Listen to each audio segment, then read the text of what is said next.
Plans to rescue one of downtown Dayton's most beautiful historic buildings are in jeopardy tonight. 2 News has learned an organization raising money to save the arcade has now suspended its support of the project. Dan Edwards reveals the new information.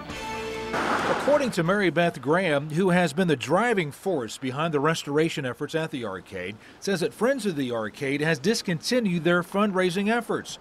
Graham told me that, quote, due to the lack of any tangible forward momentum in the arcade project from owner Gunther Berg, that Friends of the Arcade has lost confidence in Berg's ability to get the project back on track. Graham added that repeated emails and phone calls have gone unreturned by Berg, leaving them to feel that they've been writing on promises for far too long with very little results. She concluded that the group now questions whether Berg's actions were hopefulness or just Berg's attempts to string the group along. End quote. Graham also told me that if Berg can produce a viable financial plan, that the Friends of the Arcade would reevaluate their members' commitment to this valued project. Dan Edwards, 2 News.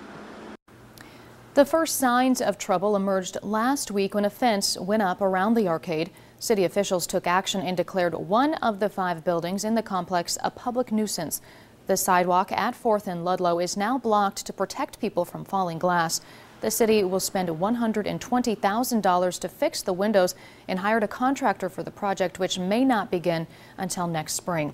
Current restoration began in 2009. The arcade opened in 1904. It closed in 1991 and has been sitting empty ever since.